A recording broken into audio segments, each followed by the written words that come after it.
Welcome back to another episode of Press Play, Media Strategies from Scot Media Tulsa, where we dive deep into marketing, communications, and PR strategies. I'm your host, Jeromee Scot, and today we're talking about how you can position your business or client for media success with the top 10 tips for getting the media coverage you deserve. Whether you're a PR professional, a small business owner, or just someone looking to increase your brand visibility, this episode is packed with practical advice to help you stand out. We'll have all that and more coming up in this episode of Press Play.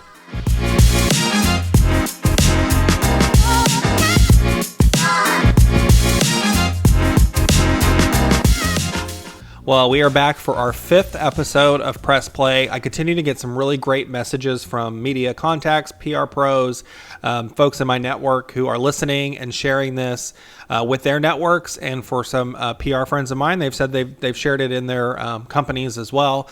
I really appreciate that. I really want this to be an avenue for PR and media folks to gain some insight into a working journalist's point of view, what we're looking for, and how you can help we can help get you on the path to media success. Which brings us to today's podcast episode topic. So I did a blog on my website called the Top 10 Tips for Media Success. It was one that took off, one of my highest engagement blogs so far. And what I did with that is just kind of go through the top things that journalists wish that PR people knew when it came to pitching stories, or what we're looking for when you give us a pitch and then are following up with action items, what you can offer, and best practices. So let's just jump right in. Number one on our list is know your audience. So when it comes to pitching a story, the first question you should always ask yourself is, who is the audience? It's important to know the audience is not just the consumer that you're trying to reach. You need to think about the audience of the media outlet that you're pitching to. So it's a mistake that I see often. PR pros, business owners both think that, I have a good story that's going to work for everyone. But honestly, that's rarely the case. Each media outlet caters to a specific demographic, and understanding who that is going to help shape your pitch. So in my blog, I kind of broke down some demographics specifically for TV news. So if you're pitching to a local TV news station, their audience is going to be families, working professionals in a certain age group, usually older, female. And so your pitch needs to resonate with that demographic. However, on the other hand, if you're targeting an industry-specific publication, so their audience is going to be decision makers or leaders in that particular field, they're going to be more apt to understand jargon or complex terminology that the average person won't understand. So knowing that detail of who the audience is really changes how you frame the story and how you pitch the story. Obviously, it also impacts who you pitch the story to. If you're pitching for television news, you're going to go a completely different route than you would if you're looking for a trade publication, a blog, or a social media influencer who targets a specific demographic. So the media essentially is just kind of the bridge to your ideal customer. So the better that you understand their audience, the more likely you are to get coverage. Now, with that knowledge comes a little bit of responsibility. So once you know who the audience is for a particular media target, then you have to go above and beyond to tailor and customize the pitch for every outlet and journalist that you're contacting. So it's not enough just to send the same generic press release to everyone. I can't tell you how many times I've received a news release that is clearly meant for someone else, and the PR person was overloaded. We're all busy. I get it, but I can tell when you leave someone else's name in the email, when you leave someone another outlet's name in the email, or I've even seen, we all see the templates that says, good morning, brackets, station name here. I've received several emails that says, good morning, station name here.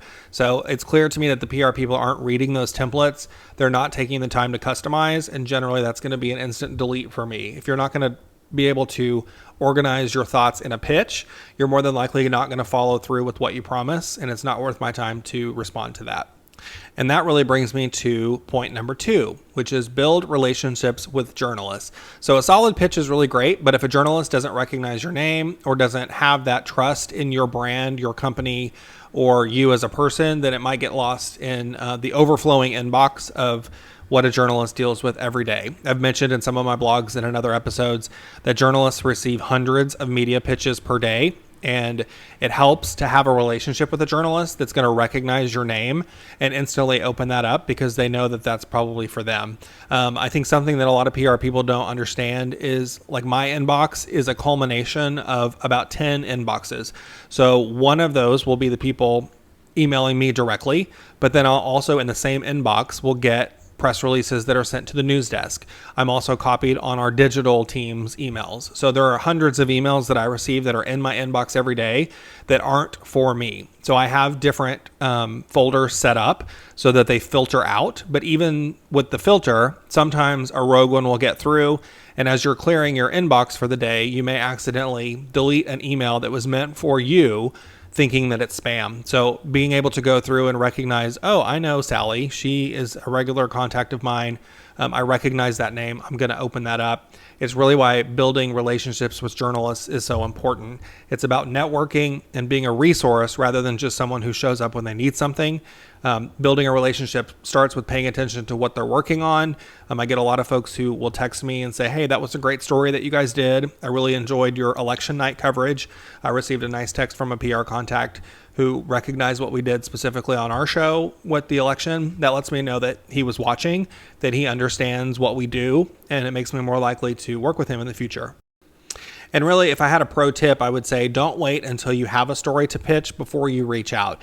I have a lot of PR people who will reach out to me for lunch, for happy hour, for a station tour for no reason other than because they want to build a relationship. Now, I'm not saying everyone should contact me and want to come up because I don't have time for all that. But there are times when I can tell that someone is taking the time to build a relationship with me because they want to get to know me. They want to get to know what we do. And then I know that they're not texting when they need something. On the flip side, I do have some PR contacts who only text me when they need something. So when I see their number come up on my phone, I usually roll my eyes. What does she want now? And so you kind of start to balance who's someone who is a friend and who's someone who is only using you for what you can offer.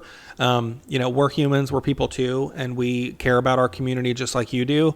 Having people who take the time to get to know us and what we work on makes it more likely for us to give your story a closer look.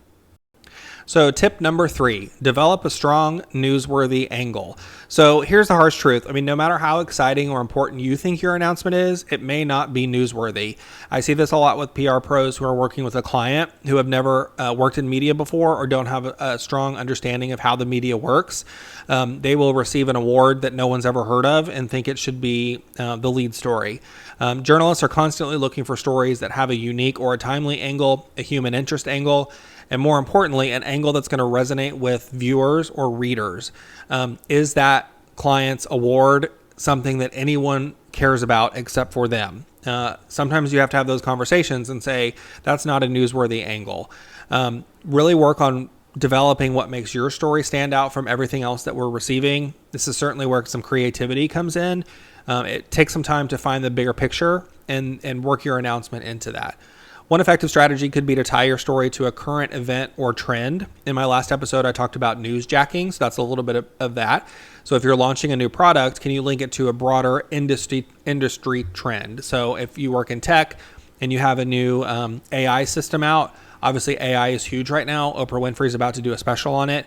That's something that people are talking about. So can you position then your client to come in as an industry leader in AI to talk about a broader trend that's happening, and then as a result, you get some coverage for the product.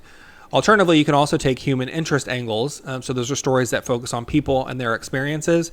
So has that AI product helped someone improve their life? Has it helped a small business who could barely keep up with the demand streamline a process that now has led to a lot of growth? And we're now seeing a local business on a national scale because of some sort of an AI product or whatever. That's just kind of one example. A strong newsworthy angle can even take the most of mundane announcements, turn them into compelling narratives by planning.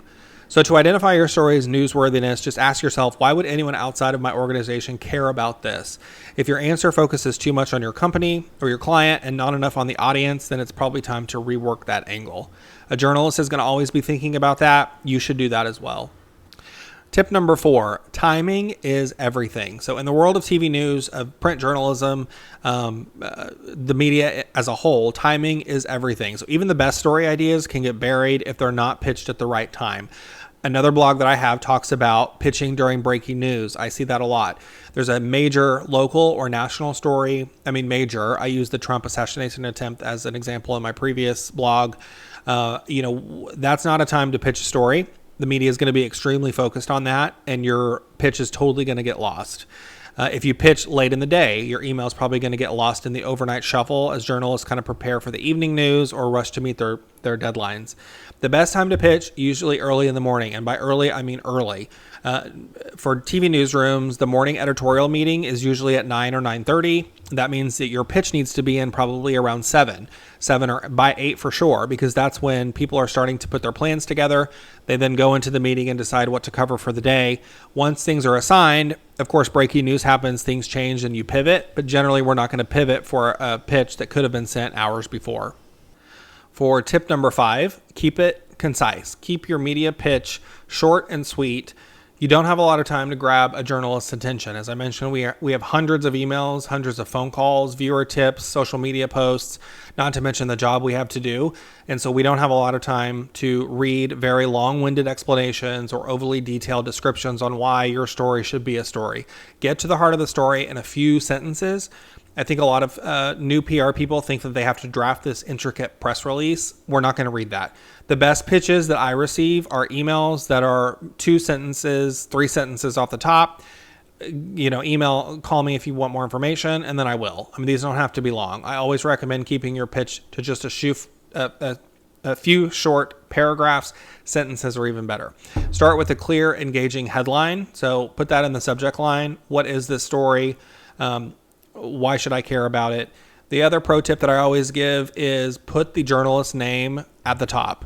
It should always say, hey, Jeremy, hey, Susie, hey, whatever. The reason for that is people with an iPhone know when you look at your iPhone email, you get 3 sentences usually are the max preview as you're scrolling through. When you have hundreds of emails that you're trying to filter through at any given time, you want to be able to see right off the top if it's something that's important. Having your name at the top means that it'll be flagged. I know that it was sent directly to me, and I'm more than likely to open it. I always also remind people with modern day security, every company now has flags on their emails that says, warning, this is from an external sender. That takes up one of the 3 lines in the preview. So it's even more important to put the name at the top. It lets me know and lets journalists know that this is something that they should open. Finally, provide all the necessary details without overwhelming the email with things that don't matter. You can always include links to additional resources or offer more information if a journalist is interested. Tip number 6, use data or visuals to back up your story. If you have statistics, surveys, research to back up your story, include that in your pitch. Journalists love having hard data to support a story or a reason to do the story. I get a lot of pitches from people who say, today is Nurse Appreciation Day, or it's Nurse Appreciation Month. That alone is not worth a story. So what about it is new this year? Well, there's a brand new study that was just released that says nurse burnout is at an all-time high. And in our organization, we have these steps that we're taking to make sure that we address the mental needs of our nurses and keep them on staff, which then helps with patient satisfaction, ultimately providing a service to the community. That's an easy way to pitch that, but you have to have the data for it. Visuals, super important. If you're pitching to a blog or to print, offer to provide some photos that maybe they could use.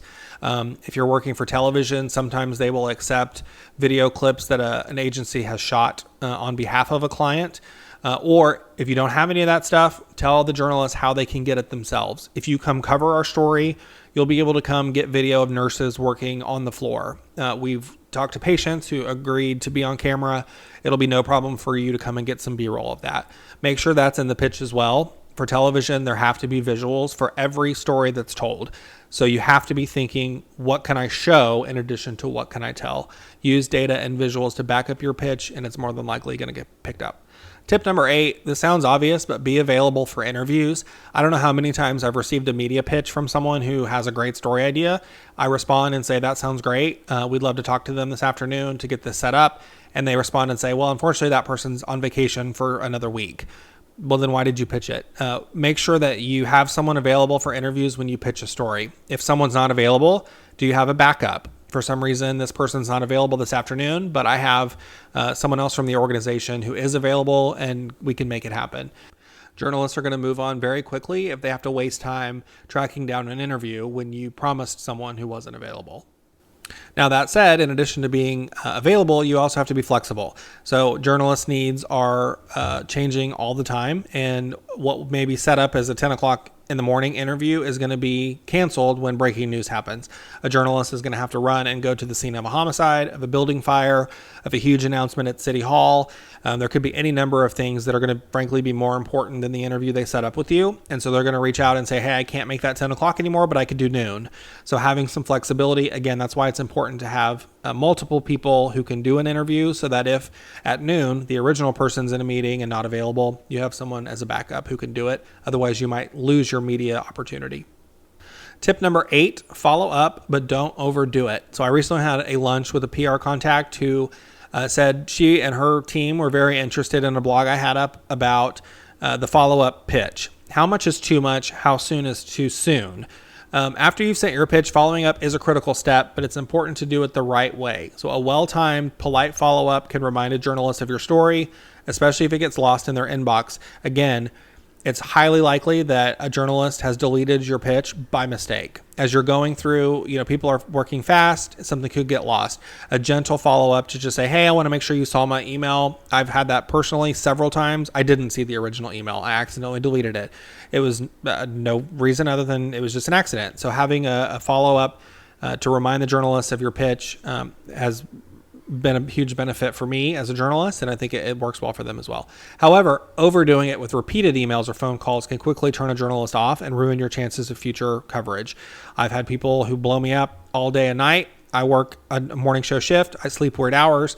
And I have to leave my phone on for work because I'm basically on call 24/7. So when I'm getting calls from PR people late at night, that's not good. Tip number 9 is leverage social media to boost your story. So even if your story doesn't get picked up by traditional media for any number of reasons, you can still create your own buzz using social media. So you can use, Facebook, Instagram, X, LinkedIn. It gives you direct access to your audience, potentially even a media outlet's audience if you tag them in it. If you have a relationship with a journalist, you might tag a journalist in it. They could share your post. I see that a lot with our folks who have a large social media following. If something doesn't make it on air for whatever reason, if they're tagged in something, they may share it on their page. And then you get kind of almost like you're getting media coverage because our station, in a sense, is covering it on social media. It could get traction and get picked up in totally new ways that you never expected. Sometimes those can go viral, which will then attract the attention of journalists after the fact. So they may have said no to your story at the beginning, but because of the power of social media, now it's picked up steam in a way that nobody expected. And now the journalists are going to come back and say, wait a minute, now I do want to do the story. I'm not interested in the story itself. I'm interested in how the story has now gone viral and the reaction from the public to your story. So sometimes you can get a story after the fact by sharing on social media. Social media is always your friend. And our final tip number 10 is be authentic and transparent. I've worked with so many PR and media folks in the past who have very candid conversations with me about their clients, about the story pitches. Don't overpromise and underdeliver. If you are working on an event and you have a celebrity coming into town, do not promise me that celebrity is going to be available unless you know for sure that I'll be able to either have the celebrity come to the studio for an interview, or we can send a crew and meet with them, potentially do a Zoom ahead of time before they're in town. I've had that happen a few times where someone has promised a celebrity and then turns out the celebrity was never available to begin with. That's an easy way to get a block and get on the blacklist. I'm not going to work with you again. Be transparent. Hey, I'm working on this. There's a possibility we'll be able to get this celebrity, but I'm working with their PR teams who are overwhelmed and sometimes not media friendly. I'm going to do my best, but I can't promise. That goes a long way. Be a real person. As I mentioned before, journalists work in the communities where they live. We love the communities where we live. We want to cover our communities in a way that's fair and responsible. And to do that, we need fair and responsible PR people and media relations folks who also care about their community. It really goes a long way when you are a real person, you're transparent with the journalist. It's more likely that we're going to listen to you, understand what you're going through, and potentially work with you again in the future. So I certainly could go on and on, but those are the top 10 tips for media success condensed into one podcast episode. To recap, it's really all about understanding your audience, building relationships with journalists, developing a strong news angle, making sure you're ready with compelling visuals and interviews, being available. The media world is competitive, but if you follow some of these easy tips, you're going to have a much better shot at securing coverage and getting the media interested in your story. So if you want even more insights into PR and media strategies, don't forget you can check out my blog. It's at scotmediatulsa.com. That's Scott with one T, SCOT mediatulsa.com. I've got a whole section there with resources and insights that will help you. While you're there, don't forget also you can grab my free ebook. It's called Media Mastery, Building Strong Relationships and Managing Reputation. I dive even deeper into some of these concepts. Again, it's 100% free. There's no email required. You don't have to give me your phone number. You don't have to give me your name. You click the button. You'll download it. It's free. So thanks so much for tuning in to this episode of Press Play. I'm Jeromee Scot, and I'll see you next time with some more strategies to help you build better media relationships and boost your brand's visibility.